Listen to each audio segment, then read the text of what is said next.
સોમનાથ ભક્તોને મારા જય અવધૂત. નવનાથ ધામની પાવનભૂમિ પર બિરાજમાન બ્રહ્મલીન પરમ પૂજ્ય શ્રી સાનેદાદાના ચરણોમાં મારા સાષ્ટાંગ દંડવત પ્રણામ. અને આપણા સૌના લાડીલા એવા વિશ્વવંદનીય પરમ પૂજ્ય શ્રી છોટેરાદાના ચરણોમાં મારા કોટી કોટી નમન. આપણા સૌનું જાણીતું અને માનીતું શ્રદ્ધામય પુરુષાર્થ નવરાત્રિ વિશેષાંક પ્રકાશિત થઈ ચૂક્યો છે. તો પરમ પૂજ્ય છોટેદાદાશ્રીને નમ્ર વિનંતી છે કે આપણી સમક્ષ 95મા અંકનું અનાવરણ કરે. તાળીઓના ગડગડાટથી આપણે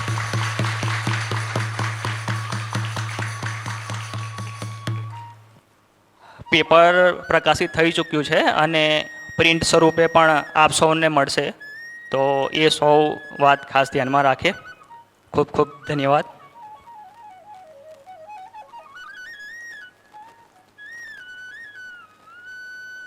નવરાત્રિનો શુભારંભ 7 ઓક્ટોબરથી થઈ રહ્યો છે. 7 ઓક્ટોબર આવતા ગુરુવારે સવારે 11 વાગ્યાથી તે 1 વાગ્યા દરમિયાન આશ્રમ ખાતે સ્થાપના થશે. સાંજની પૂજા સાંજે 7:30થી 9 વાગ્યા દરમિયાન થશે. તો આ વાત સૌ ધ્યાનમાં રાખે. નવરાત્રિના દિવસનું પ્રવચન યુટ્યુબ અને ફેસબુક પરથી રાત્રે 7:45 વાગ્યે લાઈવ પ્રસારિત કરવામાં આવશે. તો સૌ કોઈ લાઈવ પ્રસારણમાં અવશ્ય જોડાય. જેમણે પણ યુટ્યુબ ચેનલ સબસ્ક્રાઈબ નથી કરી એ જલ્દીથી સબસ્ક્રાઈબ કરી લે, જેથી અહીં થતા લાઈવ કાર્યક્રમો જેવા શરૂ થાય આપણને તરત જ નોટિફિકેશન મળી જાય. નવરાત્રિ દરમિયાન દર્શન માટે આવવાવાળા ભક્તો આખા મહોત્સવ દરમિયાન પૂજાના સમયે આખા અઠવાડિયામાં દર્શન માટે આવી શકે છે. તો એ વાતની ખાસ નોંધ લઈ.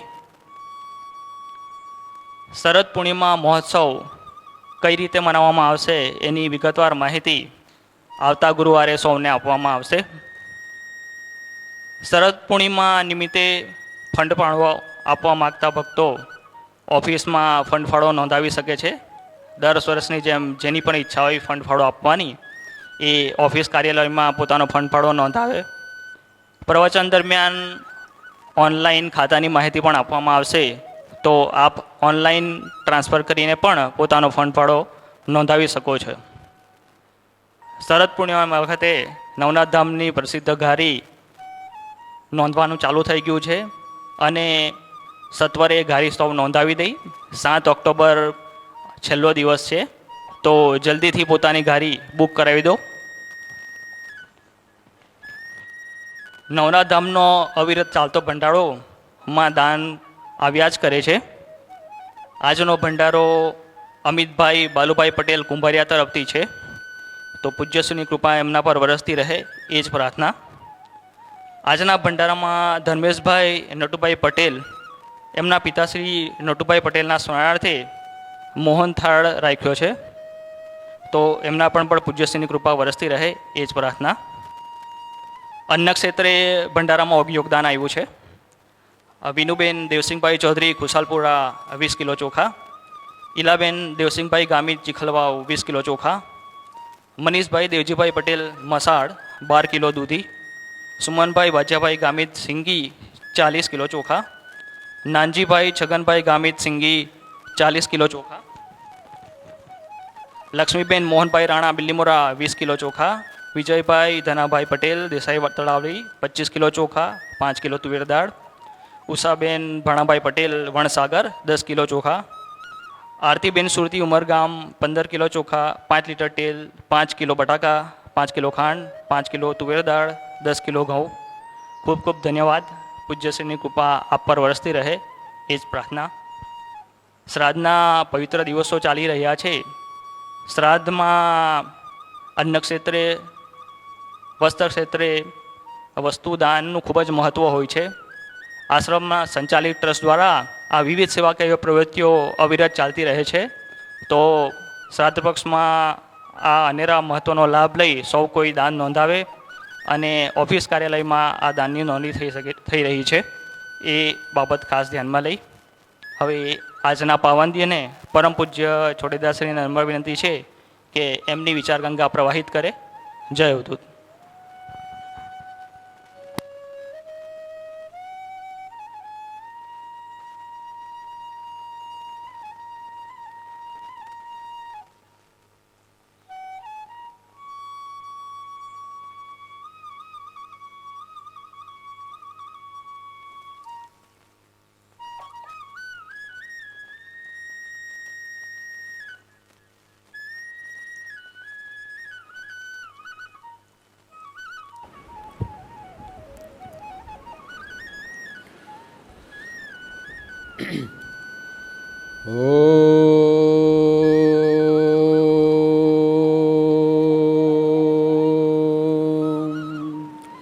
वसुदेवं सुतं देवं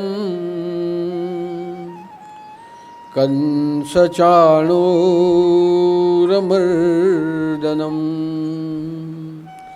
देवकी परमानन्दं श्रीकृष्णं वन्दे जगद्गुरुम्. आकाशात् पतितं तोयं यथा गच्छति सागरं सर्वदेव नमस्कारं केशव प्रति गच्छति. ॐ इष्टदेवताभ्यो नमः. ओम कुलदेवताभ्यो नमः. ओम ग्रामदेवताभ्यो नमः.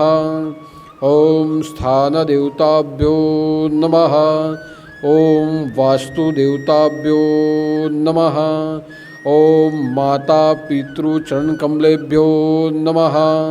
ओम सर्वेभ्यो देवेभ्यो नमः. ओम सर्वेभ्यो ब्राह्मणेभ्यो नमः. एतत् नमस्कारं समर्पयामि. अवधूत चिंतन श्री गुरुदेव दत्त. सद्गुरुदेव की जय. नवरात्र चिंतन श्री गुरुदेव दत्त. अलख निरंजन. आदेश आदेश आदेश. यही हम सबके हृदय में मातृदेवो भव, पितृदेवो भव, आचार्य देवो भव और इष्ट देवताभ्यो देवो भव के स्वरूप में उपस्थित ऐसे सद्गुरु श्री सानेनाथ जी के चरणों में मेरे कोटि कोटि नमन. एवं श्राद्ध पक्ष के अवसर पर मातृदेवता, पितृदेवता, आचार्य देवता, ऋषि देवता और सभी देवताओं के चरणों में मेरे कोटि कोटि नमन. और जो भी नाथ भक्त फेसबुक के माध्यम से, यूट्यूब चैनल के माध्यम से हर गुरुवार की विचार गंगा का दर्शन और श्रवण कर रहे हैं, ऐसे सभी धर्म प्रेमी भाई बहनों को, सभी नाथ भक्तों को मेरा जयदूत जय जय मच्छिंद्र समर्थ और आदेश. पितृपक्ष के 15 दिन पवित्र दिन माने गए हैं. पितृपक्ष के सभी दिन श्रेष्ठ दिन माने गए हैं और इसीलिए पितृपक्ष के दिनों में हम सब हमारे पूर्वजों को अन्नदान करें, हमारे पूर्वजों के स्मरण में अन्नदान करें, वस्त्रदान करें या वस्तु का दान करें, तो वह हमारे द्वारा हमारे पूर्वजों के प्रति व्यक्त किया गया हुआ शिष्टाचार है। और श्राद्ध पक्ष के दिनों में हम हमारे पूर्वजों की स्मृति में पिंडदान करें, तर्पण करें और पितृभोजन करवाए, तो यह विधान भी हमारे द्वारा हमारे पूर्वजों के प्रति व्यक्त किया गया निष्ठाचार है। निष्ठाचार और शिष्टाचार से हम जो भी कर्मकांड करते हैं, यह सभी हमारी भावनाएं हमारे पितृओं के समीप पहुंच जाती है। हमारी भावना जब हमारे पितृओं के समीप पहुंचे तो वह भावनाओं का स्वीकार करते हुए हमारे पितृगण, देवगण और ऋषिगण संतुष्ट होते हैं और हमें सुख, समृद्धि, बल और आरोग्य प्रदान करते हैं। श्राद्ध पक्ष के सभी दिन शिष्टाचार और निष्ठाचार का महत्व होता है। अब यहां हम सोचेंगे कि श्राद्ध में तो कर्मकांड का महत्व होता है। श्राद्ध में पूजा विधि का महत्व होता है। श्राद्ध में दान पुण्य का महत्व होता है। तो फिर कैसे शिष्टाचार और कैसे निष्ठाचार का महत्व हो सकता है? तो यहां हमें समझना है कि जो भी हम पूजा करें, यह पूजा हम साकार रूप में करते हैं। पिंडदान करें तो पिंडदान भी साकार रूप में होता है, वस्तु के रूप में ही होता है। वस्त्रदान और अन्नदान करें तो दान करने वाला और लेने वाला, ये दोनों पात्र हमारे दृष्टि में होते हैं। मंत्र उच्चार करें तो मंत्र उच्चार करने वाले ब्राह्मण भी होते हैं, मंत्रों को सुनने वाले श्रोता भी होते हैं।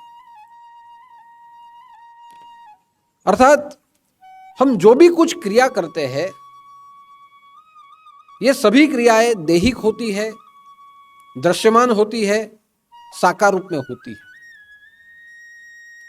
लेकिन शिष्टाचार की भावना और निष्ठाचार का भावार्थ केवल और केवल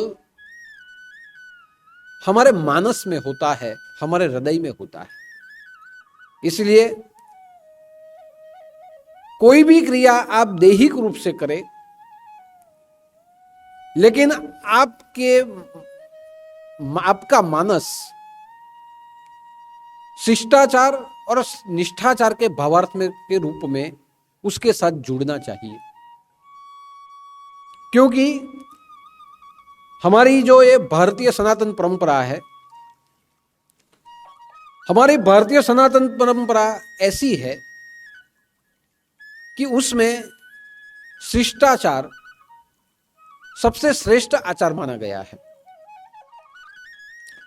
इसलिए आप देख सकते हैं कि हमारी परंपरा में इतना शिष्टाचार है कि बारंबार हमें हमारे पूर्वजों को सम्मान देना, देवताओं की पूजा करना, हमारे लिए कोई कुछ कार्य करे तो उसके ऋणी होना, यह हमारी वाणी में, हमारे विचार में और हमारे वर्तन में स्वाभाविक रूप से आया है। और भारतीय परंपरा ही ऐसी है जो पूरे विश्व की सभी परंपरा में शिष्टाचार को केंद्र में रखते हुए अपने जीवन की प्रणालिकाओं को परंपरा के रूप में हम सबके सामने रखा है। इसलिए हमारी परंपरा का सबसे श्रेष्ठ संस्कार, यह संस्कार शिष्टाचार है। अब यहां हम सोचेंगे कि शिष्टाचार हमें किसके प्रति व्यक्त करना है। तो शिष्टाचार हमें जिसने हमें जन्म दिया उनके प्रति हमें व्यक्त करना है। शिष्टाचार हमें, जिनके द्वारा हमें संस्कार मिले, उनके प्रति हमें व्यक्त करना है। शिष्टाचार हमें, हमसे जो उम्र में बड़े हैं उनके प्रति हमें व्यक्त करना है, और हमसे उम्र में जो छोटे हैं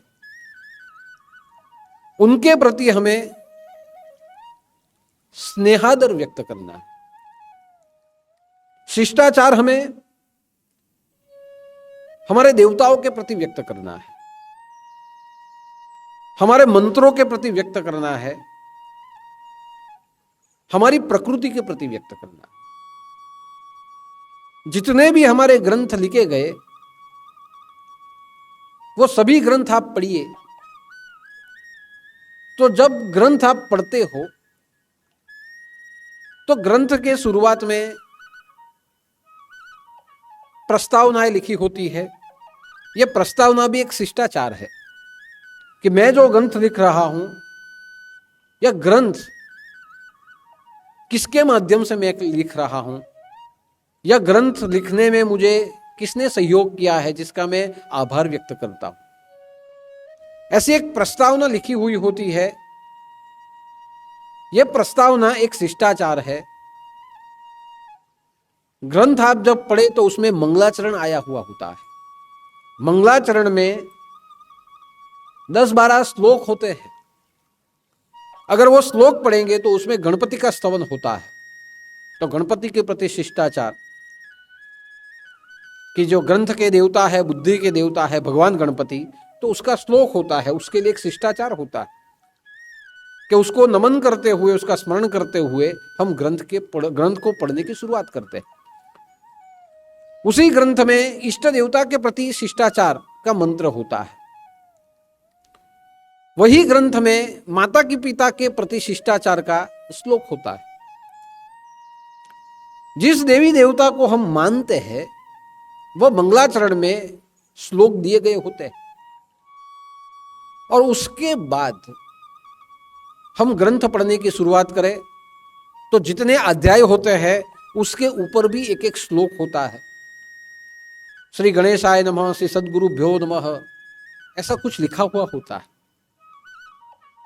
तो ये जो सब कुछ होता है ये क्या है? ये जो कुछ भी है ये सभी शिष्टाचार है, जिस शिष्टाचार का पालन करते हुए हमें ग्रंथ को भी आदर देना हुआ होता है। आप जब अपने व्यवसाय में हिसाब किताब करें तो श्री गणेशाय नमः ऐसा करते हुए भी एक शिष्टाचार वहां किया जाता है।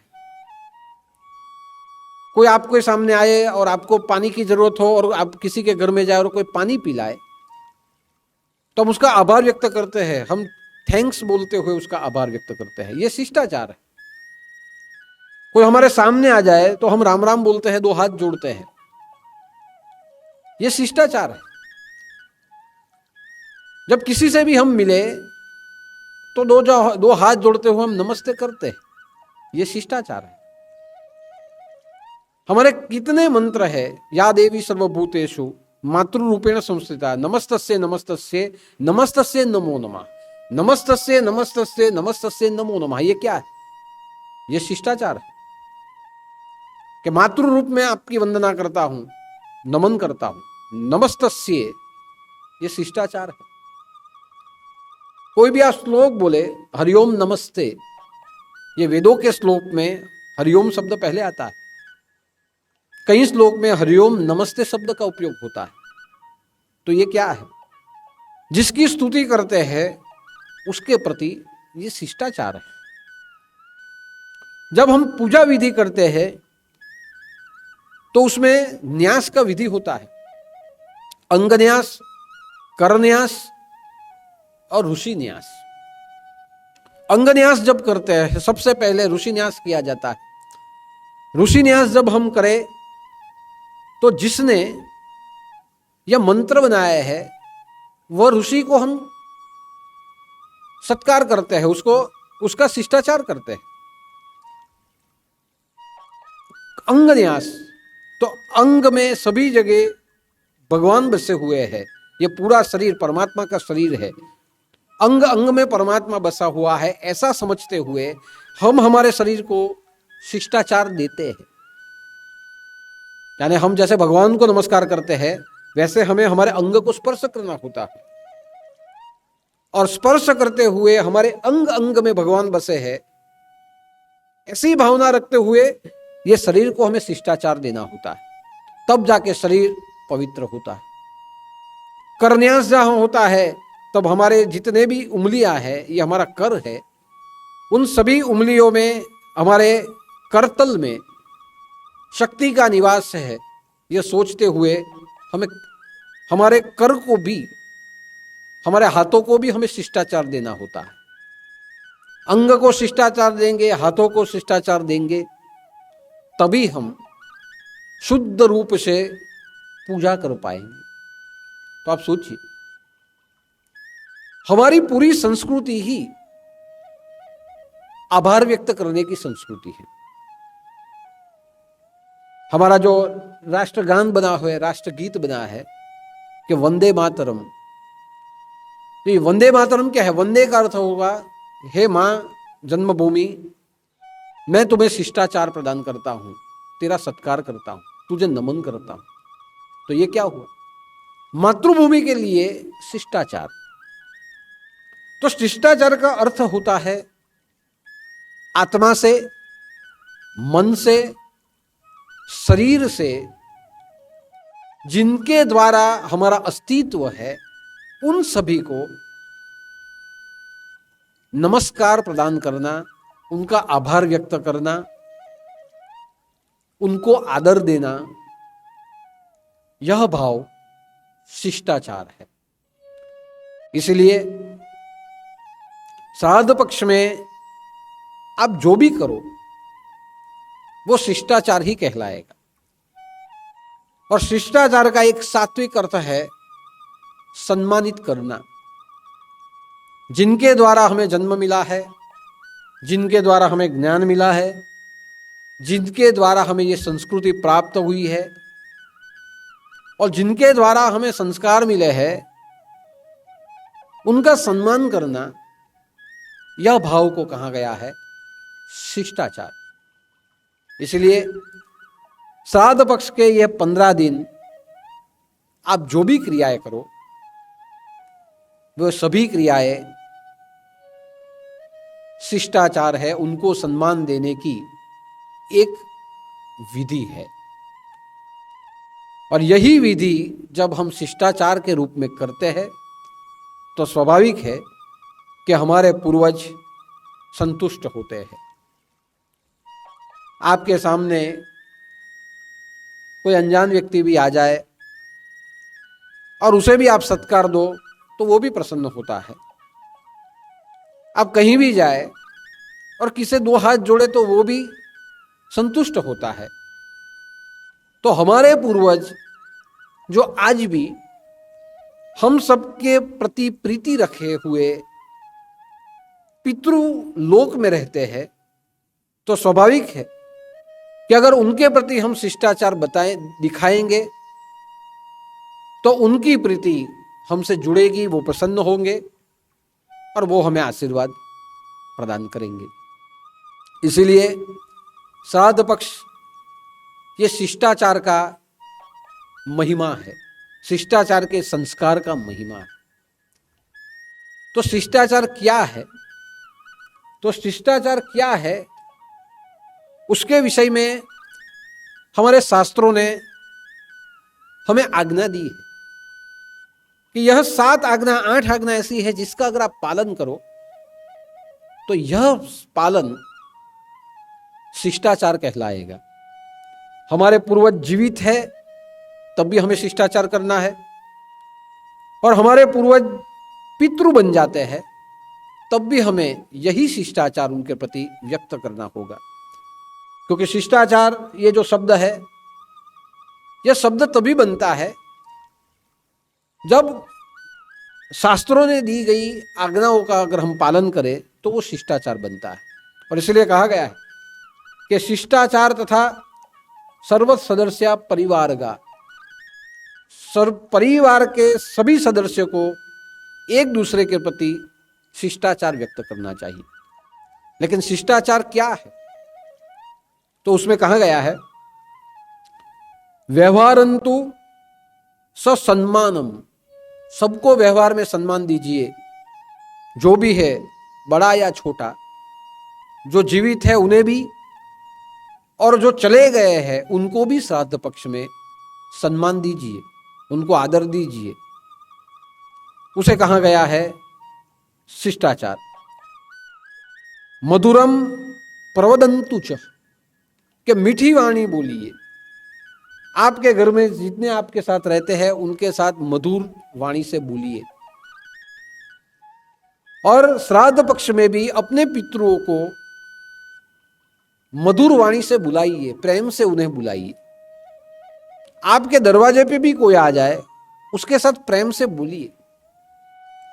साधु सन्यासी आए या याचक आए या पशु पंखी आए, प्रेम से उनके साथ बोलिए। वो होता है वाणी का शिष्टाचार।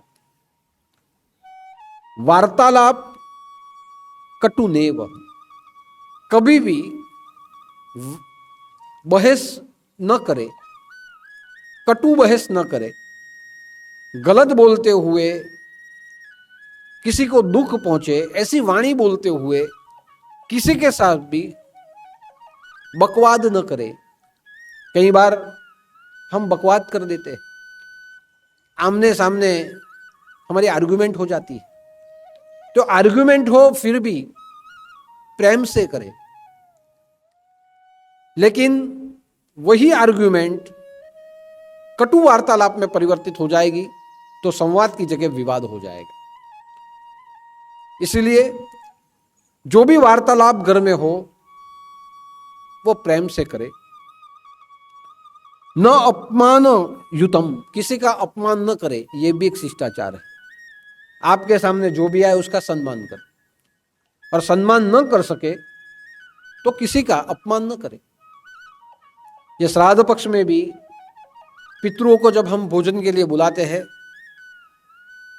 तो उनका अपमान हमें नहीं करना है।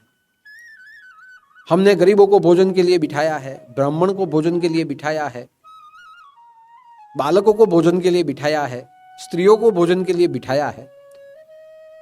तो जिसको आपने भोजन के लिए बिठाया है उसका अपमान न करे, उसमें आपके पितृ है यही देखते हुए उनका सम्मान करें। और आपके जीवन में भी कभी किसी पर अपमान न करें। हम कभी बोल के अपमान कर देते हैं, हमारे वर्तन से भी किसी का अपमान हो जाता है। तो अपमान करना यह दुराचार है। द्रौपदी ने अपमान कर दिया दुर्योधन का कि अंधे का पुत्र अंधा है। आप देखिए, ये जो अपमान हो गया उसका परिणाम हुआ महाभारत। बाद में प्रतिशोध लेने के लिए कौरव पक्ष के द्वारा बार बार कुछ न कुछ षड्यंत्र किए गए। तो ये जो कुछ हो जाता है, ये जो वार्तालाप हो जाता है, जो अपमान भाव हो जाता है, उसी के कारण कलह और कंकास बढ़ता है। इसीलिए किसी का अपमान न करें। प्रकुर्वन्तु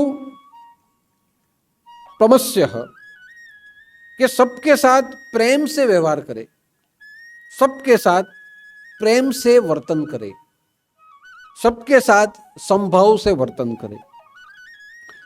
स्वीकुर्वन्तुम परंपरा, जो हमारी परंपरा है उसका स्वीकार करें। हमारे पूर्वजों ने हमें जो परंपरा दी है उसका स्वीकार करें। हमारी परंपरा में जो रिवाज चलते आए हैं वो रिवाजों का पालन करें। हमारे परंपरा की जो प्रथा है उसका पालन करें। हमारे परंपरा में वार तिथि व्यवहार पे जो हमें कहा गया है वो सब करें। परंपराओं का वहन करें, उसका स्वीकार करें। आज परंपराओं का स्वीकार करने में हम नहीं मानते। हम ऐसे ही कहते हैं कि क्यों परंपराओं का स्वीकार करना, ये सब पुराने विचार है। कोई विचार पुराना नहीं होता। जो कुछ पुराना है वो प्रत्येक क्षण में नया ही होता है। श्राद्ध की परंपरा आप देखिए, हजारों साल पुरानी परंपरा है। वायु पुराण में, वराह पुराण में, मनुस्मृति में, महाभारत में, ऐसे सभी पुराणों में और ग्रंथों में श्राद्ध के विधान बताए हुए हैं। तो ये कोई पुरानी परंपरा नहीं है, आज भी हम करते हैं।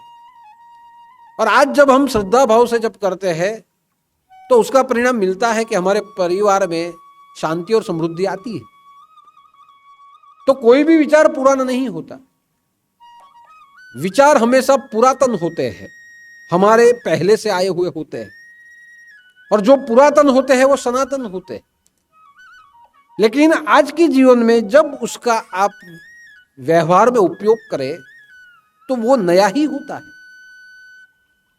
आज हर एक जगह पर आप देखिए, कई ऐसे समाज है जिस समाज में श्राद्ध करना किसी परिवार के लिए, कोई परिवार श्राद्ध न कर पाए, उसकी क्षमता न हो, तो ऐसे समाज एक साथ मिलते हुए भी साल में एक बार श्राद्ध करते हैं। वो क्या है? जिसे हम पर्जन बोलते हैं, पर्जन की क्रिया। पूरा कुल इकट्ठा हो जाता है, सब साथ में मिलते हुए करते हैं, ताकि किसी एक के ऊपर जो भी खर्चा हो किसी एक के ऊपर न आए। सब साथ में मिलते हुए एक साथ कर देते हैं। ये क्या है? तो ये आज की ही परंपरा है। यानी जो पुरातन है वो आज के समय में यही आधुनिक होता है। आज आप देख सकते हैं कि पहले के समय में मंत्र जाप पूजा पाठ ब्राह्मणों के द्वारा होते थे। आज जब कंप्यूटर युग आया है, नए नए सॉफ्टवेयर बने हैं, तो भगवान गणपति की स्थापना कैसे करनी है, पूजा कैसे करनी है, उसका पूरा सॉफ्टवेयर है। वो आप बाजू में रख दीजिए और जैसे बोला गया वैसे करिए, तो बिना ब्राह्मणों के द्वारा भी आप पूजा पाठ कर सकते हैं। और ऐसे कई लोग ऐसे घर में पूजा पाठ करते भी हैं। मैंने कई मंदिरों में देखा है कि आरती गाने वाले कोई होते ही नहीं है, तो आज लाउड स्पीकर आए, उसके ऊपर आरती बजा देते हैं और आरती वो चलती रहती है, और जो करने वाला वो आरती धीरे धीरे गाते हुए करता है। हम वहां सोचते हैं कि ऐसे कहीं थोड़ी चलेगा, लेकिन मैं सोचता हूं क्यों नहीं चलेगा। अगर करने वाला एक ही हो, किसी के पास टाइम ही ना हो, तो आज के उपकरण है उसका उपयोग करते हुए हम आरती कर सकते हैं। महत्व यही बात का है कि जो क्रिया हमने ली है, जो रिवाज हमने लिए हैं, वो छूटने नहीं चाहिए। जिस लाउड स्पीकर से आप गाना सुन सकते हो, जिसके द्वारा आप मनोरंजन कर सकते हो, क्यों नहीं उसके द्वारा आप पूजा पाठ कर सकते? आप कर सकते हैं। और कई मंदिरों में मैंने देखा है इस प्रकार से होता है। कोई बजाने वाला ना हो क्या करे, कोई गाने वाला हो ना क्या करे। यही आधुनिक उपकरण आज के लिए ये नया संस्कार बन गए, तो हम कर सकते हैं।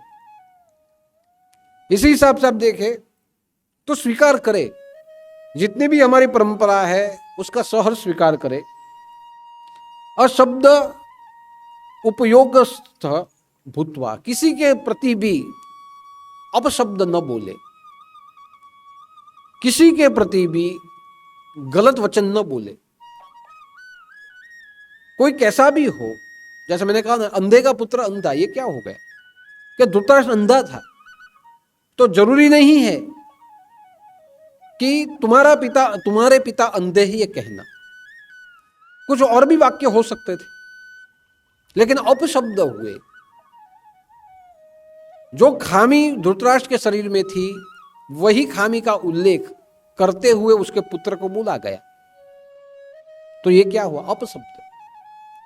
द्रौपदी का चीरहरण हुआ, ये सब क्या था? तो दुर्व्यवहार था।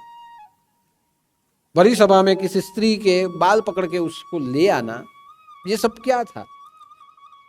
तो ये जो भी कुछ था अपमान था। तो ऐसे जब दुराचार अंदर अंदर बढ़ जाते हैं, वहां से ही जीवन में कलह और कंका शुरू होते हैं।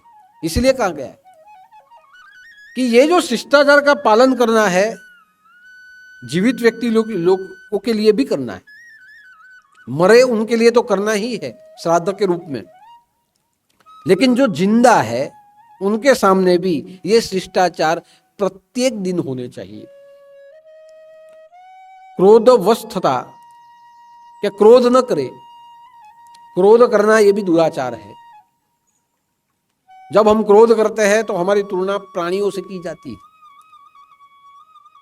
क्योंकि प्राणी क्रोध में आक्रमण करते हैं।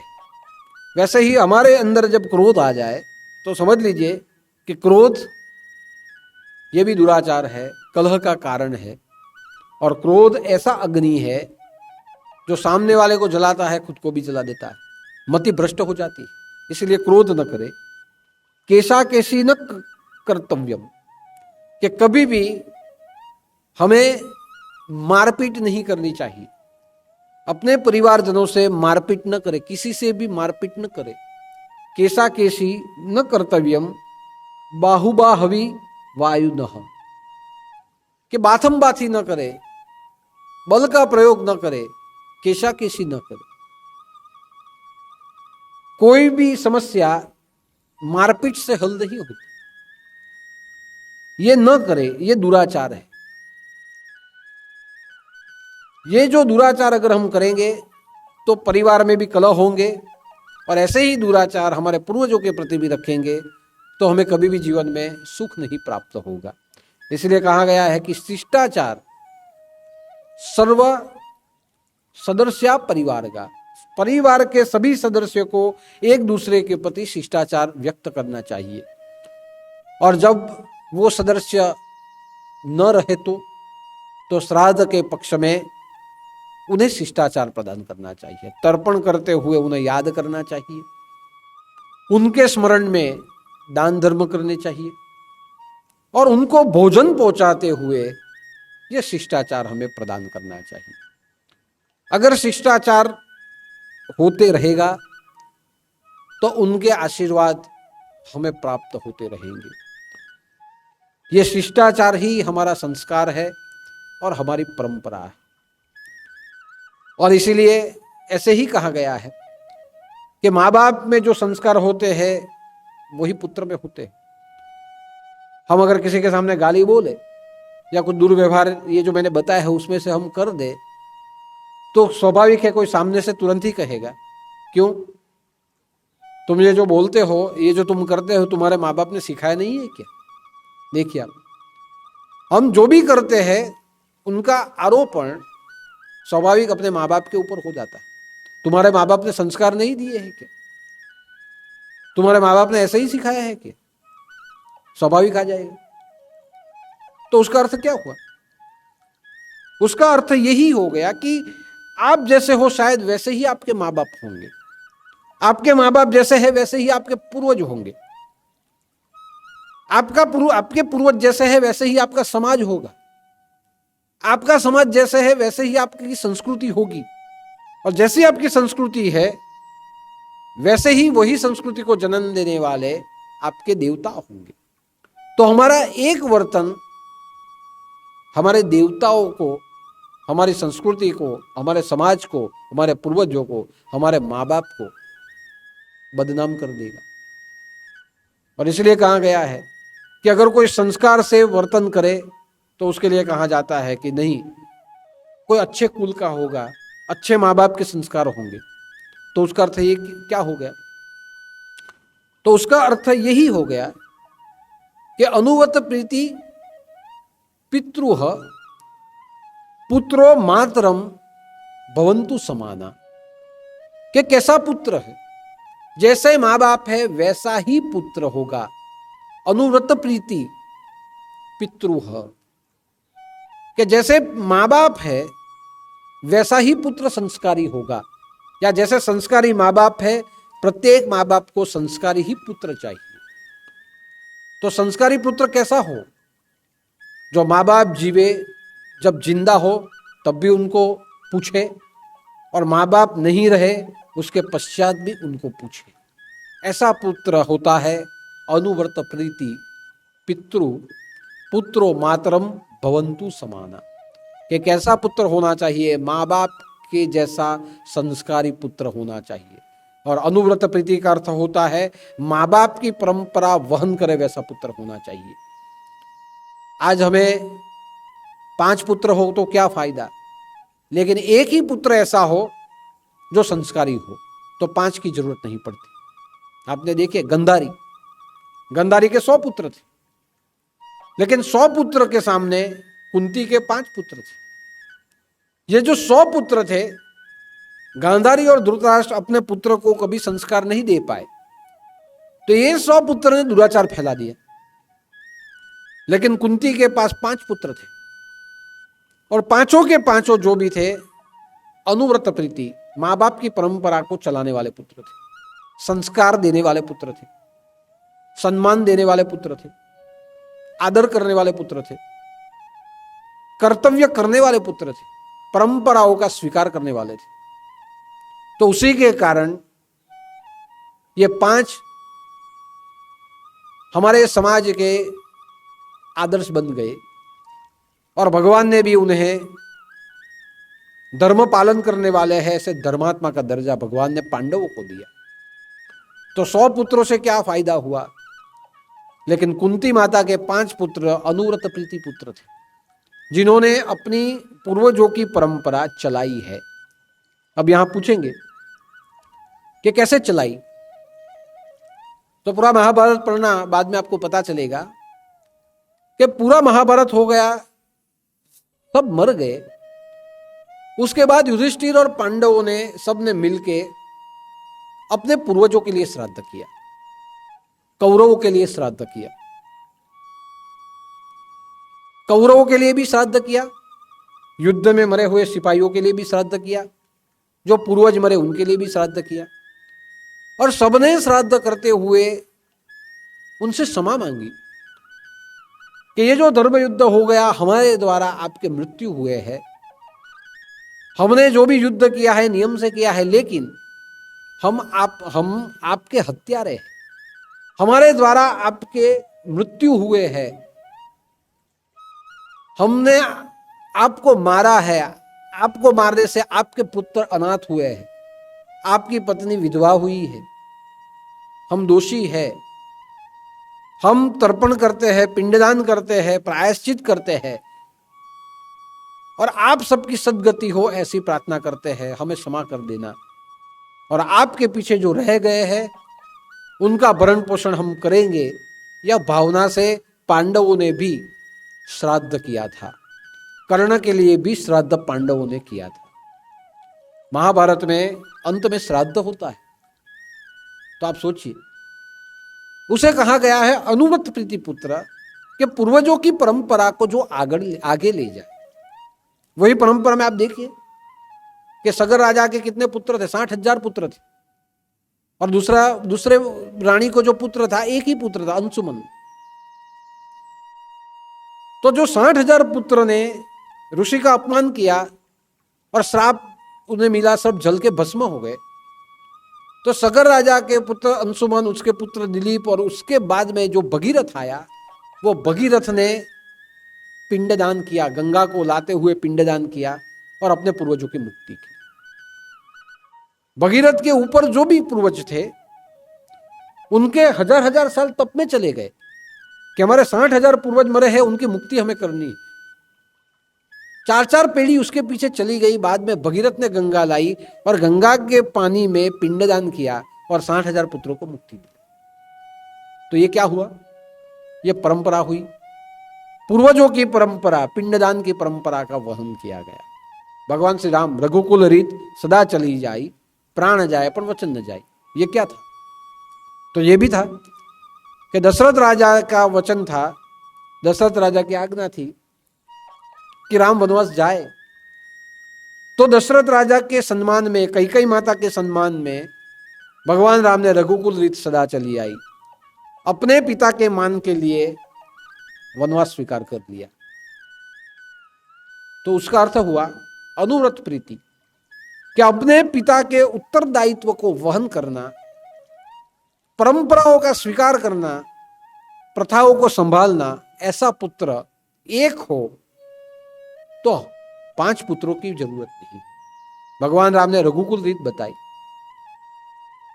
कि राजा का कर्तव्य ही प्रजा के लिए होता है। सीता का भी त्याग कर दिया गया, रघुकुल रीत के वहन के लिए। और इसलिए कहा कि प्रातः काल उठी रघुनाथा, माता पिता गुरु सम नमावही माथा। कि राम का तो पहले से ही ये संस्कार था कि जब भगवान राम प्रातः काल में उठते थे तो माता पिता और गुरु को सबसे पहले वो नमन करते थे। भगवान राम के सामने जब रावण भी आ गया तो भगवान राम ने तो ब्राह्मण है, ज्ञाता है, ज्योतिष है, ऐसे समझते हुए प्रणाम किया और बाद में अपने रथ को आगे ले गए। भगवान राम के सामने जितने भी आए उन सबका भी भगवान राम ने सम्मान किया। नाविक का भी भगवान राम ने सम्मान किया, जितने वानर आए उनका भी सम्मान किया। शिष्टाचार। तो ये क्या था शिष्टाचार?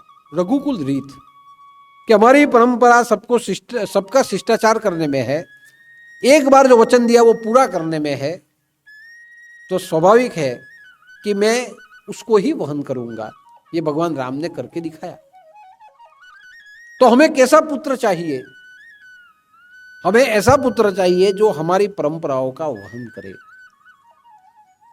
और परंपराओं का वहन करने वाले पुत्र हमारी भारतीय संस्कृति ने हमें दिए हैं। राष्ट्रभक्ति के लिए भगत सिंह की मां ने संस्कार दिए, भगत सिंह ने राष्ट्रभक्ति को आगे बढ़ाई। महात्मा गांधी को संस्कार अपने माता पिता से मिले, वही संस्कार उन्होंने अपने जीवन में आगे बढ़ाए। छत्रपति शिवाजी महाराज को अपनी जीजा माता के द्वारा जो संस्कार मिले, ऐसा कहा जाता था कि जब शिवाजी सोते थे तो माता गीत गाती थी, उसे हलरडा कहा जाता है, माता लोरी गाती थी। और वो जब वो माँ लोरी गाती थी, शिवाजी ने ये सब संस्कार लोरी के द्वारा सुने और अपने धर्म के लिए लड़ने के लिए उसी समय से वो उनका मानस धर्म के लिए लड़ने के लिए तैयार हो। गुरु के हाथों में बालकों को क्यों सौंपा जाता था पहले गुरुकुल में? कि वहां से अनुवत प्रीति पुत्र प्राप्त हो, माँ बाप का उत्तरदायित्व कर सके ऐसा पुत्र प्राप्त हो। इसीलिए गुरुकुल में पुत्र को भेजा जाता था। और गुरुकुल में राम जी को भी भेजा गया, कृष्ण को भी भेजा गया। राम और कृष्ण को भेजा गया, वहां से ज्ञान रूपी संस्कार लिए। और आप देख सकते हैं कि भगवान राम आते ही ऋषियों के यज्ञ की रक्षा करने के लिए हाथ में धनुष लेके चले गए। भगवान श्री कृष्ण जो ज्ञान प्राप्त किया, वही ज्ञान के द्वारा धर्मयुद्ध लड़े और महाभारत में गीता का ज्ञान पूरे विश्व को दिया। तो यहां से ही हमें पता चलता है कि शिष्टाचार मां बाप के द्वारा, गुरु के द्वारा मिलता है। वही शिष्टाचार को का उत्तरदायित्व करते हुए हमें हमारी प्रथाओं का वहन करना है। हमें ऐसे पुत्र बनना है जो पुत्र अपने पूर्वजों को तार दे। और इसीलिए हमारी संस्कृति ने हमें ऐसे ही बड़े बड़े महापुरुष इस भूमि को दिए। तो ये शिष्टाचार है कि शिष्टाचार के माध्यम से हम श्राद्ध पक्ष में भी हमारे पूर्वजों को सम्मानित करें। ऐसा कहा जाता है कि औरंगजेब ने अपने पिता को कारागार में डाल दिया कई वर्षों तक। जब औरंगजेब ने अपने पिता को कारागार में डाला तो उसे खाना नहीं देता था, पीने के लिए सिर्फ पानी देता था। और पानी भी देता था तो एक फूटी हुई मटकी थी, बहुत कम पानी उसमें दिया जाता था, प्रमाण से पानी देता था। खाना तो देता ही नहीं था, लेकिन पानी भी देता था, वो भी प्रमाण में देता था। एक फूटी हुई मटकी दी थी, उसमें पानी भरते थे, वो पी लेता था, पूरे दिन में उतना ही उसको पानी दिया जाता।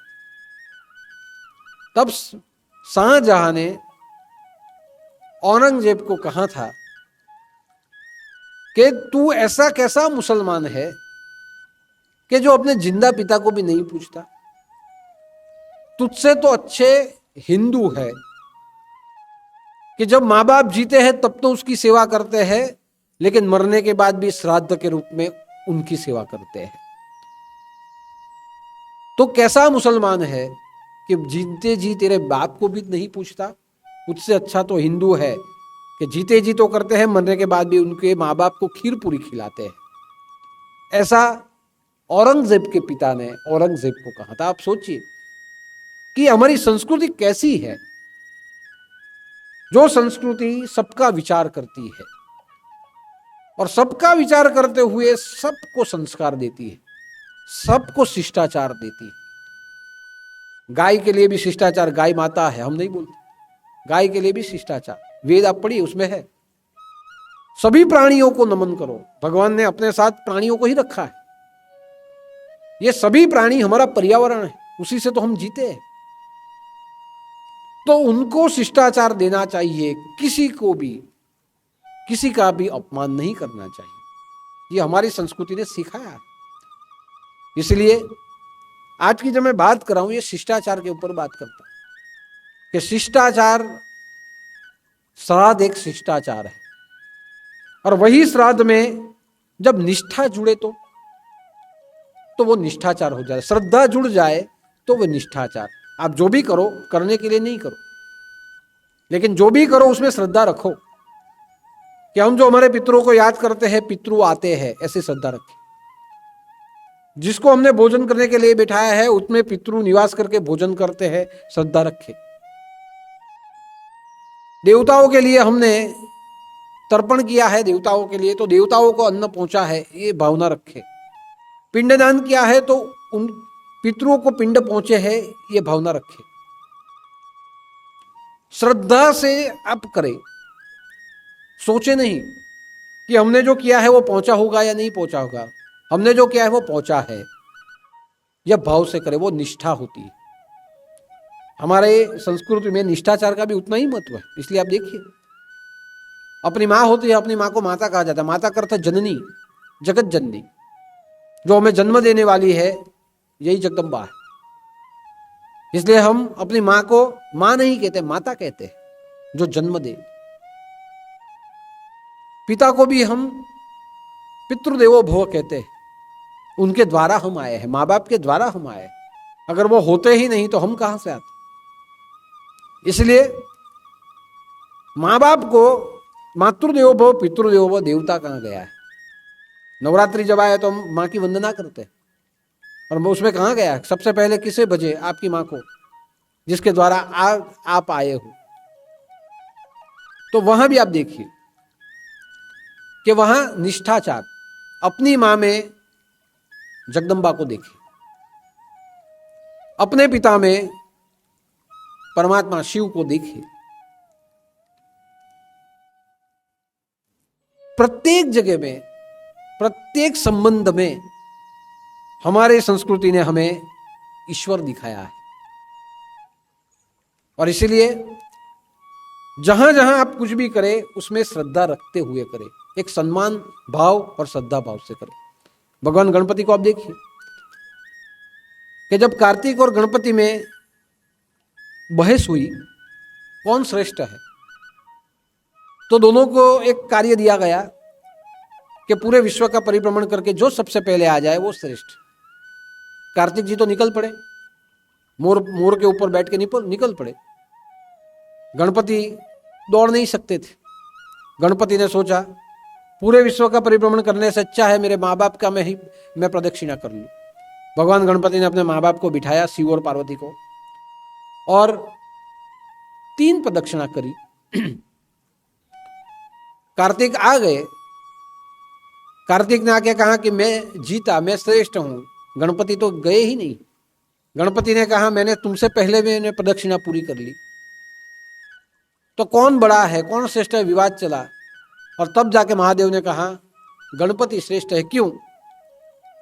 हम यहां रहते हुए कार्तिक ने पूरे विश्व का परिभ्रमण किया, लेकिन भगवान गणपति ने अपने माँ बाप की ही प्रदक्षिणा कर ली।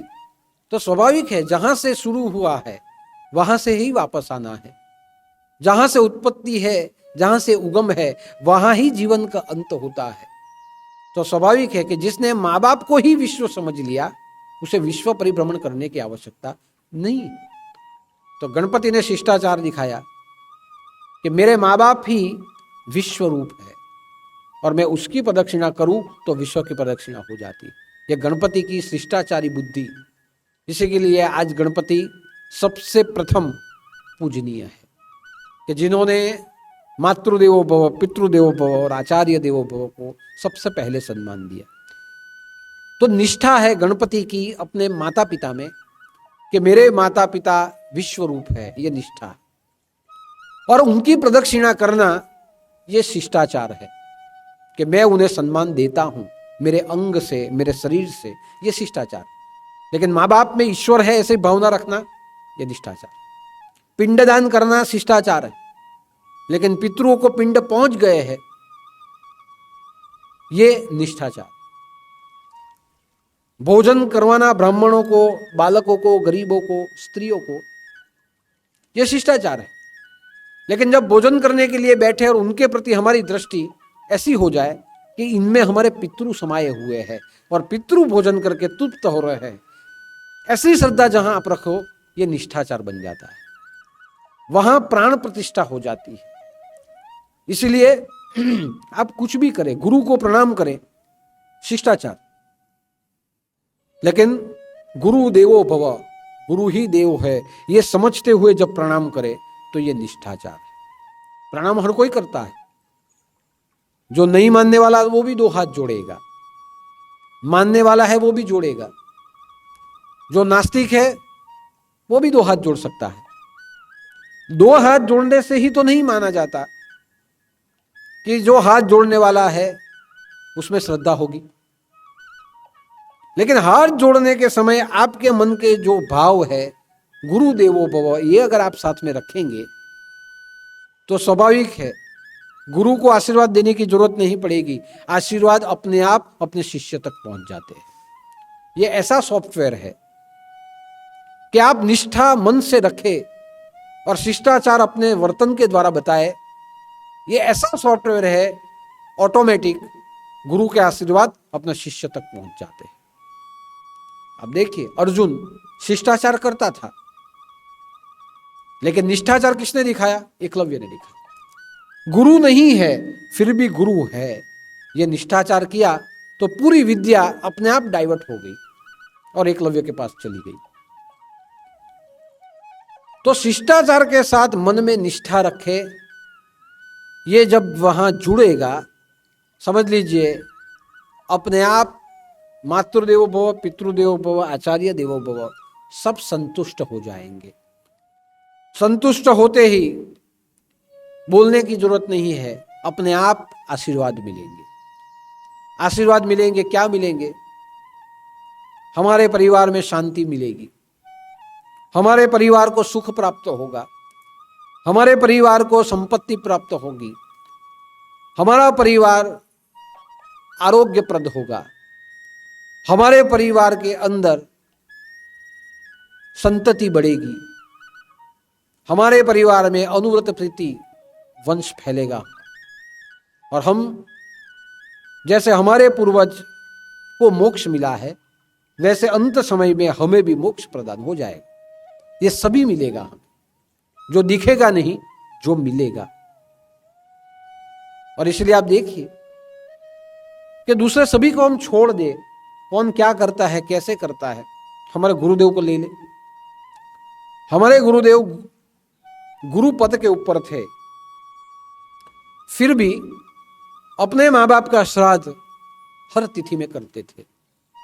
अब गुरुदेव नहीं करे, दादा नहीं करे तो कौन कहे, और न करे तो भी जरूरत क्या है, करने की जरूरत क्या है? जो गुरु पद के ऊपर है, जो परब्रह्म है, उसको कुछ करने की जरूरत नहीं है। अपने माँ बाप के द्वारा उन्होंने जन्म लिया, उसी में उनके पूर्वजों की मुक्ति हो गई। फिर भी हमारे गुरुदेव हर तिथि में, साल में एक बार और हर श्राद्ध पक्ष में अपने माँ बाप का श्राद्ध करते थे। आप जीवन धर्म पढ़ेंगे तो उसमें है कि श्राद्ध करने के पैसे नहीं है, फिर भी अपने घर का सामान बेचते हुए अपने माँ बाप का श्राद्ध किया है। और जब तक थे तब तक गुरुदेव ने श्राद्ध किया। अनुव्रत प्रीति पुत्र के मां बाप के संस्कारों को आगे बढ़ाया। क्या जरूरत थी, फिर भी किया। तो ये हमें क्या सीख देते हैं कि मैं गुरु पद के ऊपर हूं, फिर भी मेरे मां बाप को मैं भूलता नहीं, उनके कारण ही मैं हूं, मैं उन्हें सम्मान देता हूं। आप जरूर अपने माँ बाप के स्मरण में अन्नदान, वस्त्रदान, वस्तुदान करें और श्राद्ध करें। मैं भी करता था, आप भी करें। ये गुरुदेव ने हमें सिखाया। तो हमें और किसी से सीखने की जरूरत ही नहीं।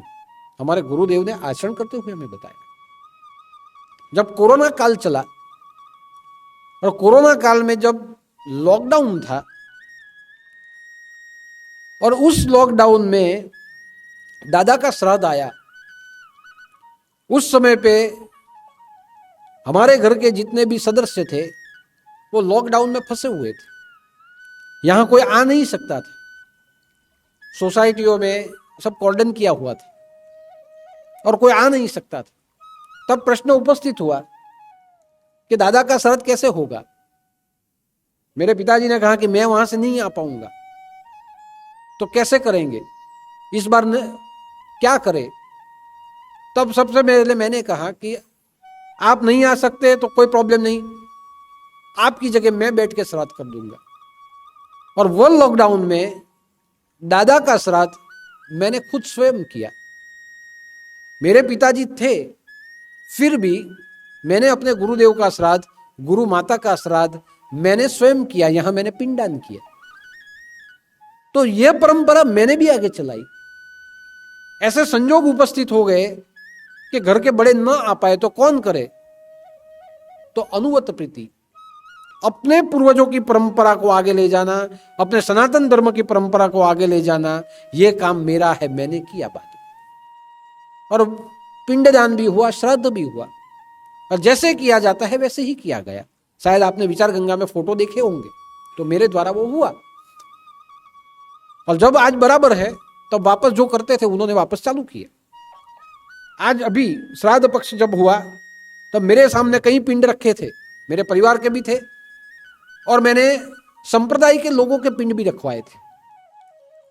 ऐसे भी पिंड उसमें रखे गए थे कि संप्रदाय में जो आज तक गए हैं आप सबके घर में, उनका भी पिंड मैंने रखवाया था। और ये साल में जो गए हैं उनका भी पिंड मैंने रखवाया था। और जो हमारे पशु पक्षी है, हमारे प्राणी आश्रम के, गंगा गाय है, शेरा राजा है, ऐसे जितने भी प्राणी हैं उनके भी पिंड मैंने रखे थे। और वो सब पिंड रखते हुए मैंने तर्पण किया एक प्रतिनिधि के रूप में कि मेरा संप्रदाय मेरा परिवार है, मेरे भक्त मेरा परिवार है। मेरे भक्तों के कुटुंब में अगर कोई गुजरा हुआ है तो उनके प्रति तर्पण मैं करता हूं। अगर वो चूके भी है तो उनके प्रति तर्पण मैं करता हूं।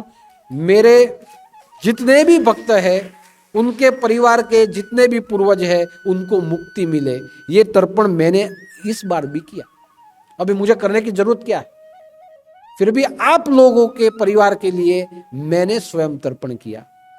जाओ आप दुनिया में जाके देख लीजिए, कोई भी धर्मगुरु अपने शिष्यों के पूर्वजों के लिए पिंडदान नहीं करेगा, लेकिन वो पिंडदान मैंने किया। क्यों?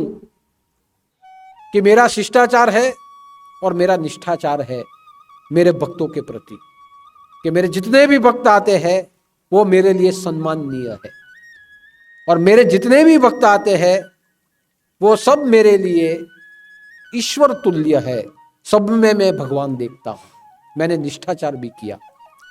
तो आप सोचिए, कोई सोचता होगा कि दादा वहां बैठे बैठे क्या करते हैं। मैं सब करता हूं। आपके स्मरण में, आपके पूर्वजों के स्मरण में मैं सब करता हूं। और जो मैं करता हूं, अगर आप विचार गंगा में होंगे तो आपने फोटो देखे होंगे, और जो यहां प्रत्यक्ष थे उन्होंने तो देखा ही देखा। आज भी आप देखेंगे कि आज श्राद्ध पक्ष में जो भोजन बनेगा वो दूध पाक और पूरी जो भी बनेगा वो फुटपाथ के ऊपर भी मैं देता हूं, वहां भी दिया जाएगा। फुटपाथ के ऊपर जो 100-125 लोग आते हैं उनको भी दूध पाक और पूरी का प्रसाद वहां तक पहुंचेगा। क्यों पहुंचेगा? मैं यही भावना रखता हूं। हमारे भक्त तो खाते हैं, रास्ते के ऊपर है, उन्हें भी मिलना चाहिए। हो सकता है कि वो तो पितृ भोजन न करवा पाए, तो उनके स्मरण में भी ये पितृ भोजन मैं देता हूं। और वो जो आ जाए जिसका हम पहचानते नहीं, वो खाए तो समझ लीजिएगा आपके पितृ वहां आके भी भोजन लेके चले गए। तो ये काम आज भी होगा। आप जाके देख लीजिए कि कोई भी संप्रदाय में श्राद्ध पक्ष में रास्ते के ऊपर दूध पाक नहीं बांटा जाएगा। मैं बेचता हूं। गंगा दशहरा में आम का रस भी मैं बेचता हूं। हम जो खाते हैं वही हम रास्ते के ऊपर जो भूखे बैठे हैं उनको हम देते हैं। एक समानता, एक परंपरा की स्वीकृति, और यह करते हुए मैं जो भी है परमात्मा को अर्पण करता हूं। तो यह शिष्टाचार और यह निष्ठाचार मेरा है और इसी से मैं आगे बढ़ता हूं। तो स्वाभाविक है कि आप लोगों को भी अपने पूर्वजों के प्रति करना चाहिए। और मानो भूल जाओ, पूर्वजों के प्रति न करो, छोड़ दीजिए, भूल गए, श्राद्ध पक्ष में अपने गुरु के प्रति भी करें। अपने गुरु जो ब्रह्मलीन हुए हैं उनके सम्मान में भी करें। पितृ भूल गए, चलो माँ बाप से नहीं बनता था, भूल गए, छोड़ दीजिए उसे। लेकिन जिसको आपने गुरु माना है और जिस गुरु की कृपा से आज आप यहां तक पहुंचे हैं, श्राद्ध पक्ष में गुरु देवो भव, उनके लिए भी एक बार किसी को भोजन करवा दे। ये भी एक संस्कार है। अगर ये कर दिया तो माता पिता का श्राद्ध उसमें हो गया, ऐसा आप समझ लेना। मगर अन्नदान, वस्त्रदान, वस्तुदान, भोजन, तर्पण, पिंडदान हो सकता है माता पिता और गुरु के लिए करे और उनको पहुंचाए। यह शिष्टाचार और निष्ठाचार होगा, अपने आप सम्मान उन तक पहुंचेगा, हमारा जीवन सुखी हो जाएगा। लेकिन हमने पश्चिम के चश्मे से पूर्व की संस्कृति को देखना चालू कर दिया है। हम यही सोचते हैं ये करना क्या जरूरी है, ये ऐसा सब करके पैसे की बर्बादी क्यों करनी है, ये सब दंभ है। ये आज हम बोलते हैं, हमसे भी ज्यादा हमारे बच्चे बोलते हैं। हमारे बच्चे इसीलिए बोलते हैं कि हमने उन्हें सिखाया नहीं। लेकिन जो हमारे बच्चे आज बोलते हैं उन्हें समझाइए कि हमारी संस्कृति में जो होता है वो बाहर नहीं होता। वो संस्कृति डिस्पोजेबल संस्कृति है। पश्चिम की संस्कृति डिस्पोजेबल है। पश्चिम की संस्कृति जो है वो डिस्पोज करने वाली संस्कृति है। जैसा आप देखते हैं टिश्यू पेपर उपयोग किया और फेंक दिया, संबंधों का उपयोग होता है और फेंक दिए जाते हैं। पेपर डिश का उपयोग होता है और फेंक दिया जाता है। हमारी संस्कृति डिस्पोजेबल नहीं, डिस्ट्रॉय करने की संस्कृति हमारी नहीं। हमारी संस्कृति फेंकने वाली संस्कृति नहीं है, हमारी संस्कृति संग्रह करने वाली संस्कृति। उधर वैसा ही होता है, संबंधों को फेंक दिया जाता है। हमारे में संबंध फेंका नहीं जाता, मरने के बाद भी संबंधों को संभाला जाता है। इसीलिए 10-12 दिन में जाके भजन होता है, कीर्तन होता है। क्यों होता है? जो गए हैं उनके घर वालों को आश्वासन मिले और वो संबंध पहले के जैसे ही रहे। इसीलिए हम भजन करते हैं, शांति पाठ करते हैं, श्रद्धांजलि देते हैं।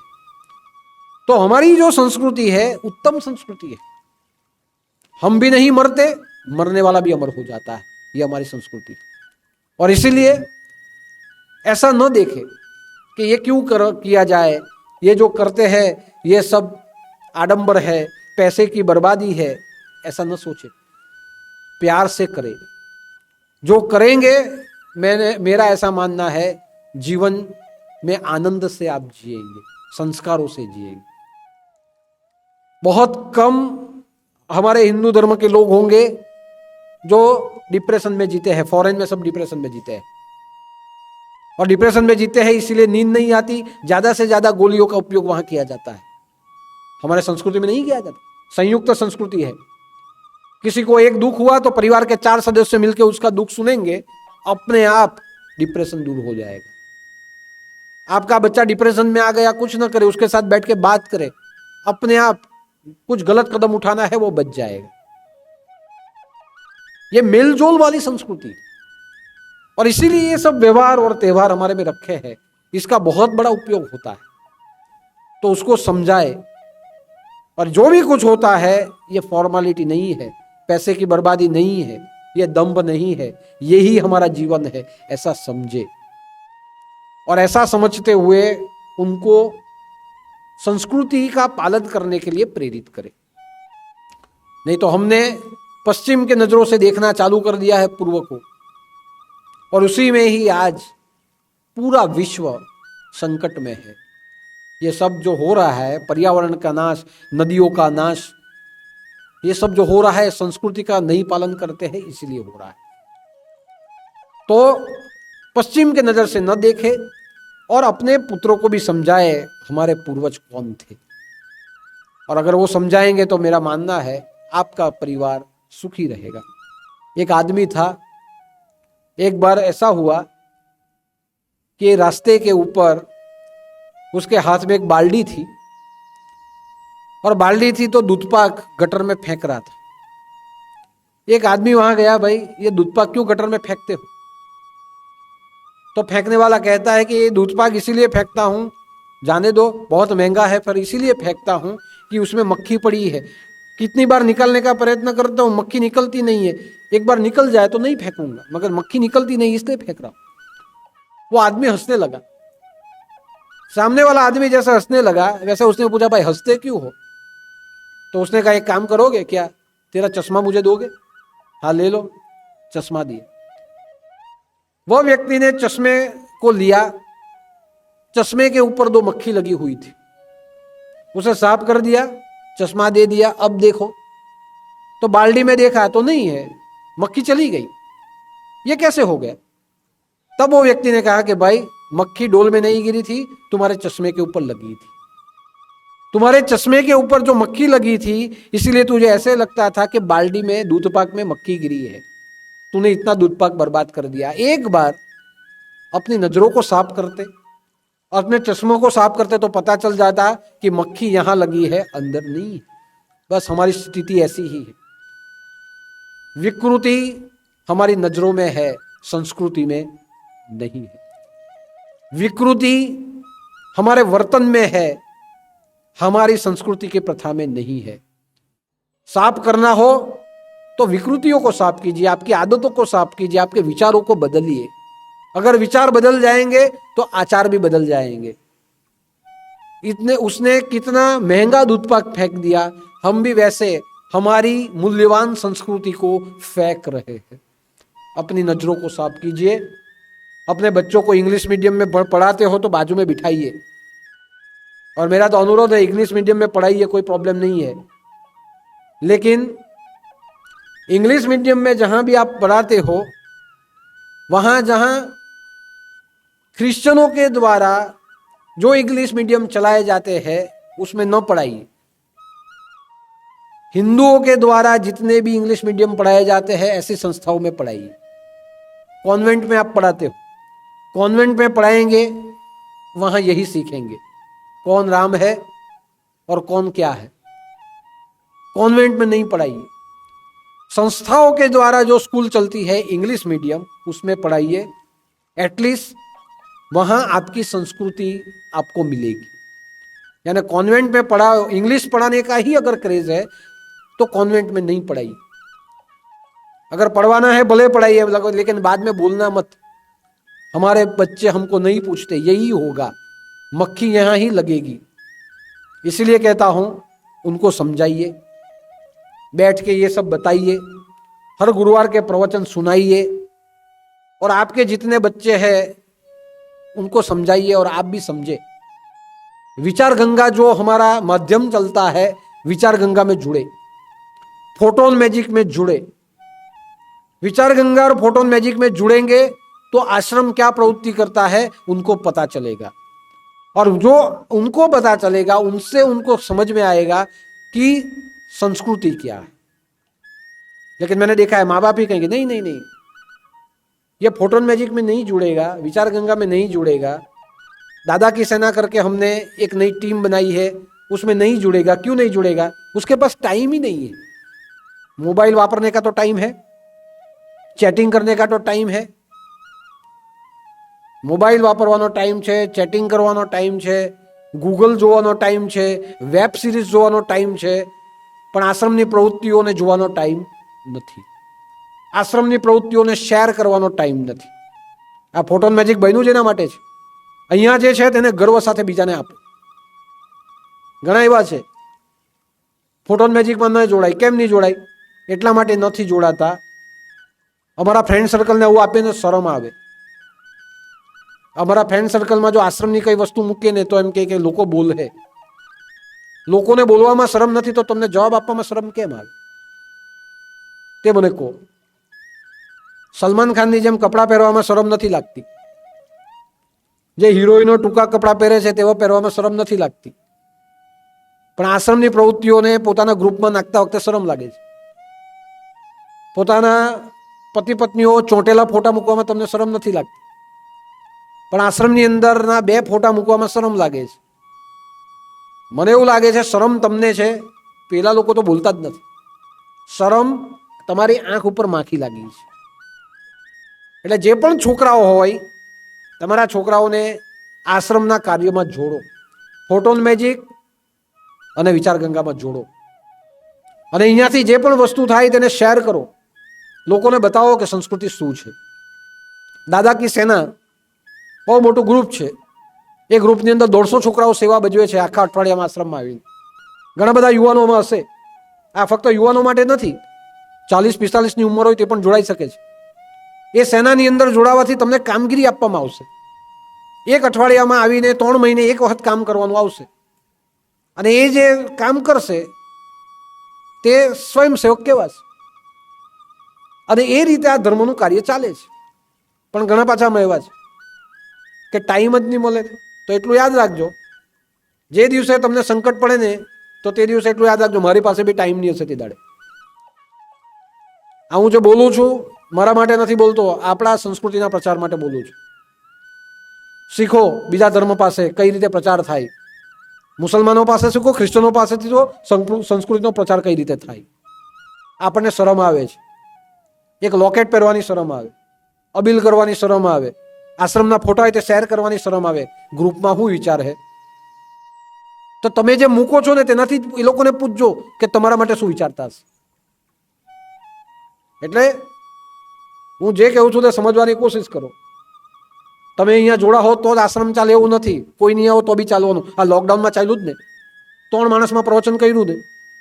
તમે અહીંયા ભોજન માટે નહીં આવતા હતા, 1000 માણસને રસ્તે પહોંચાડ્યું ને. આ ગાડી અટકે જ નહીં, એટલું યાદ રાખજો. આ ગાડીનો ડ્રાઈવર હું છું, ગમે તે રસ્તેથી આ ગાડીને હું કાઢી લઈ જવા. આ જે આપણો સંપ્રદાય છે ને એનું સ્ટીયરિંગ મારા હાથમાં છે. એ ભલે હું કહું છું કે દાદાની પ્રેરણા છે, એ તો છે જ, પણ તમે એમ નહીં વિચારતા. તમે એમ બિલકુલ નહીં વિચારતા કે એ તો દાદા જ કરે, છોટે દાદા કંઈ નહીં કરે. યાદ રાખજો, કરનાર મેં જ છું. અહીંયાથી ગાડીને કઈ રીતે કાઢવી, નદીમાંથી કાઢવી, નાળામાંથી કાઢવી, ડુંગર પરથી નીચે ઉતારવી, બધી રીતે હું કાઢી શકું છું. એટલે કોઈ એમ વિચારે નહીં કે અમે આ બધું નહીં કરશું તો દાદા કેમ કરશે. દાદાને કોઈ ફરક નહીં પડે. આ ચાલતું છે ને તેમ જ ચાલવાનું ને આમ જ લોકો જમવાના. કોઈ આને અટકાઈ શક્યું નથી. આ અટકશે પણ નહીં. અનુવ્રત પ્રીતિ પુત્ર આ ગાદી પર જે બેઠો છે તે આ ગાદીના પૂર્વજોની પરંપરાને વહન કરી જાણે છે. એટલું તમે યાદ રાખીને ચાલજો. માટે જોડાવાની કોશિશ કરો. અને જો શરમ લાગતી હોય તો પછી હું તો એમ જ કહું છું, ઘરે જ રહો, ઘરે જ બેહો, ઘરે જ ભક્તિભાવ કરો. સ્વાર્થથી ભક્તિ કરવાની જરૂર નથી. આજે જે પણ બોલું છું તે ધ્યાનમાં રાખો અને સમજો. વિચાર ગંગા દાદા કી સેનાનું ગ્રુપ 40-45 વર્ષ સુધીના જોડાઈ શકે, 50 વર્ષ સુધીના જોડાઈ શકે એવું આ ગ્રુપ છે. તમને કામગીરી મળશે. કામ કરવાના હોય તો સૈનિકની જેમ કામ કરો. અને કામ નહીં કરવાના હોય અને એવું જ બતાવવાના હોય કે અમે સેવા કરીએ છીએ, મને સેવકોની જરૂર નથી. મને સૈનિકોની જરૂર છે, મને સેવકોની જરૂર નથી. સેવા કરવી હોય તો બીજા જ બધા સંપ્રદાયો છે ત્યાં જજો. સેવા બી મળે ને મેવા બી મળે. અહીંયા તો સૈનિક જોઈએ છે. જે સમય કહેવામાં આવે ને ઊભો થઈ જાય એવો માણસ જોઈએ, એવો સૈનિક જોઈએ છે. ધર્મને માટે લડે એવો જોઈએ. જેનામાં કોઈ શરમ નહીં હોય એવો માણસ મને એ જોઈએ. એટલે 50 વર્ષ સુધીના પણ જોડાઈ શકે. ફોટોન મેજિકમાં બધા જ જોડાઈ શકે ધર્મનો પ્રચાર કરવા માટે. અને વિચાર ગંગામાં પણ જોડાઓ. તમારા છોકરાઓને અને તમે જોડાઈને આ કાર્યને આગળ લઈ જાઓ, આપણી परंपरा ने આપણે આગળ લઈ જઈએ। यह श्राद्ध की जो परंपरा है, शिष्टाचार और निष्ठाचार की परंपरा है, उसे हमें सम्मान देते हुए आगे बढ़ाना है। आज का जो गुरुवार है, ये भी शिष्टाचार और निष्ठाचार की भावना से आज भी हम हमारे पूर्वजों के लिए प्रार्थना करेंगे, हमारे पूर्वजों के सम्मान में भंडारा करेंगे और हमारे पूर्वजों के लिए प्रार्थना करेंगे उनको मुक्ति मिले और हम सबको जीवन में समृद्धि, शांति और भक्ति मिले। तो आओ अच्युतम स्तोत्र के द्वारा 2 हाथ जोड़ते हुए हमारे पूर्वजों को हम प्रार्थना करें। ओम नमो भगवते वासुदेवाय नमः। ॐ नमो भगवते वासुदेवाय नमः। ओम नमो भगवते वासुदेवाय। ॐ नमो भगवते वासुदेवाय। सर्व पापहारिण्येय नमः। पापहारिण्येय नमः। ओम नमो भगवते वासुदेवाय। ॐ नमो भगवते वासुदेवाय। यज्ञवराहाय। यज्ञवराहाय। गोविन्दाय नमः। गोविन्दाय नमः। ओम नमो भगवते वासुदेवाय। ॐ नमो भगवते वासुदेवाय। परमानंद परमानंद परमाक्षराय नमः। परमाक्षराय नमः। ओम नमो भगवते वासुदेवाय। ॐ नमो भगवते वासुदेवाय। ज्ञान सद्भाव ज्ञान सद्भाव ज्ञानदायकाय नमः। ज्ञानदायकाय नमः। ओम नमो भगवते वासुदेवाय। ॐ नमो भगवते वासुदेवाय। सतपत्राक्ष सतपत्राक्ष गरुड़ध्वजाय नमः। गरुड़ध्वजाय नमः। ओम नमो भगवते वासुदेवाय। ॐ नमो भगवते वासुदेवाय। कालनेमिघ्न कालनिमिघ्न गरुडासनाय नमः। गरुडासनाय नमः। ओम नमो भगवते वासुदेवाय। ॐ नमो भगवते वासुदेवाय। गोकुलवास गोकुलवास गोकुलप्रियाय नमः। गोकुलप्रियाय नमः। ओम नमो भगवते वासुदेवाय। ॐ नमो भगवते वासुदेवाय। गोपवपुः गोपवपुः गोपीजन प्रियाय नमः। गोपीजन प्रियाय नमः। ओम नमो भगवते वासुदेवाय। ॐ नमो भगवते वासुदेवाय। गोवर्धनाधार गोवर्धनाधार गोपीजन प्रियाय नमः। गोपीजन प्रियाय नमः। ओम नमो भगवते वासुदेवाय नमः। ॐ नमो भगवते वासुदेवाय नमः।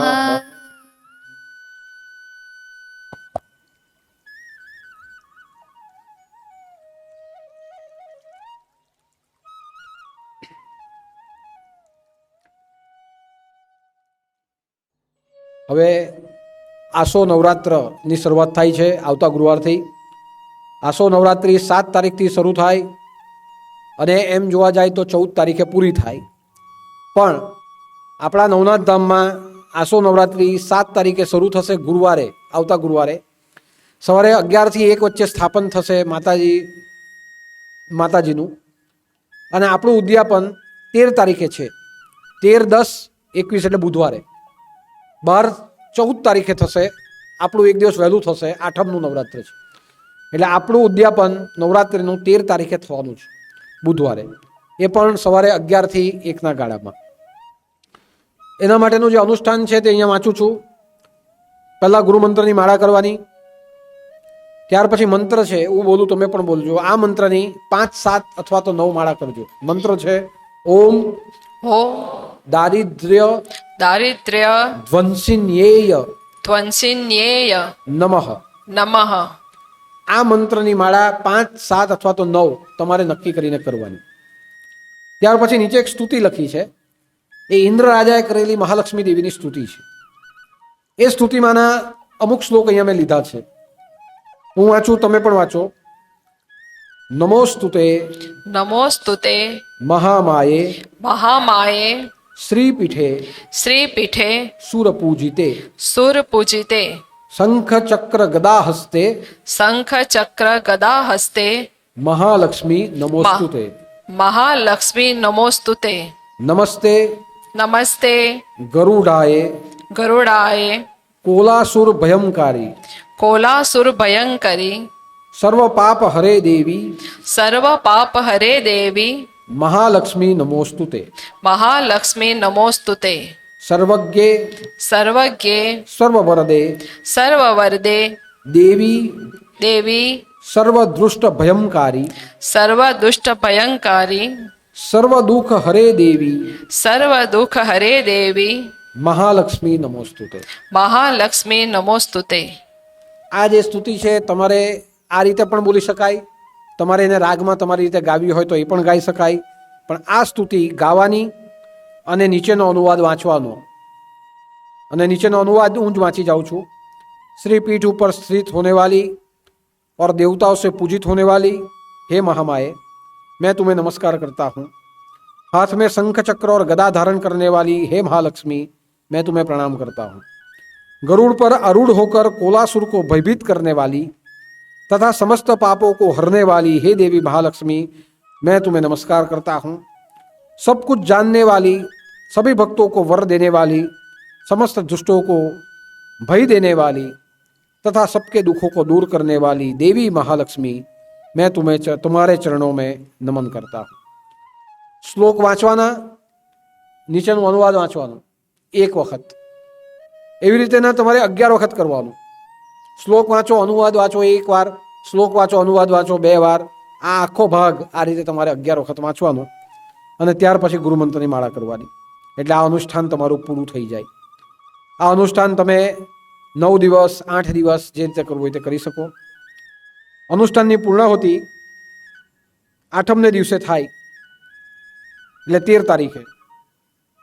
13 તારીખે આઠમનું નવરાત્ર અહીંયા 11 થી 1ના ગાળામાં ઉદ્યાપન થશે.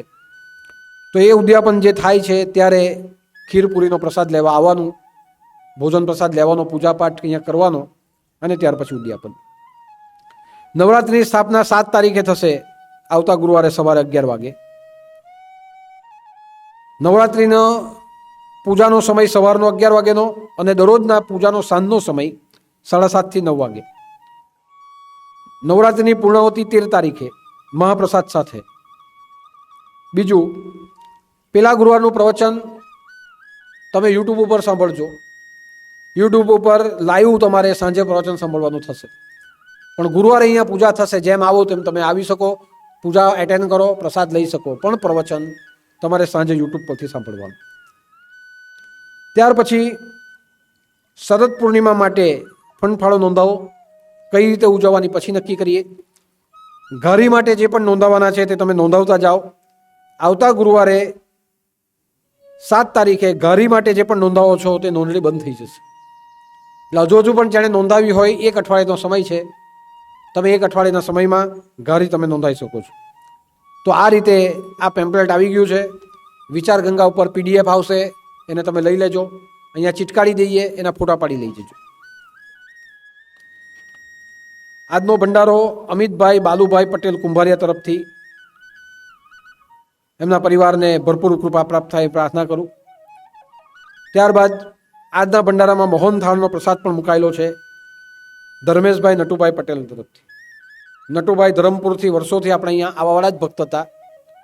એઓ ગુરુદિન થઈ ગયા, એટલા માટે એમના પુત્ર અને એમના પત્ની ધર્મેશભાઈ પુત્રને અને એમની માતાશ્રીને મનમાં થયું કે શ્રાદ્ધ નિમિત્તે કંઈક તો પ્રસાદ અમારે મૂકવો છે. તો આજનો મોહનથાળનો મહાપ્રસાદ એમના તરફથી છે. તો એમના માટે પણ પ્રાર્થના કરું કે નટુભાઈ ગુરુલીન થઈ ગયા છે, એમને મોક્ષ મળે અને પરિવારને સુખ સમૃદ્ધિ શાંતિ મળે. આજના ભંડારામાં દાળ ભાત, દૂધપાક પૂરી, મગનું શાક, અઠાણું અને મોહનથાળ છે. તો દરેક જણાએ પ્રસાદનો લાભ લેવાનો અને આજનો પ્રસાદ દરેક જગ્યા ઉપર પહોંચાડવામાં આવશે. તો આ રીતે ધ્યાન રાખે. ફરી પાછું 7 તારીખનો હવે પછીનો ગુરુવાર નવરાત્રિનો છે. સવારે નવરાત્રિની સ્થાપના થશે અને ત્યાર પછી પૂજાપાઠ, સ્થાપના અને મહાપ્રસાદ, પ્રવચન બધા ત્યાંથી જ સાંભળે. તો આજના ગુરુવારે ગુરુદેવના ચરણોમાં પ્રાર્થના કરીએ, જાણે જાણે ભૂલો થઈ તો માફ કરે, પણ અમારી પિતૃભક્તિ, ગુરુભક્તિ, દેવભક્તિ થતી રહે એવી કૃપા બધા પર કરે. સાથે સાથે આજના ગુરુવારે ફરીને પ્રાર્થના કરીએ, બધાનું ભલું થાય, બધાના પિતૃઓને મુક્તિ મળે. તો આજના ગુરુવારે બસ આટલું જ. બધા જ ભક્તોને મારા જય અવધૂત, જય જય મચ્છેન્દ્ર સમર્થ અને આદેશ. ઓમ પૂર્ણમદઃ પૂર્ણમિદં પૂર્ણાત પૂર્ણોદચ્યતે પૂર્ણસ્ય પૂર્ણમદાય પૂર્ણમેવાવશિષ્યતે. ઓમ શાંતિ શાંતિ શાંતિ.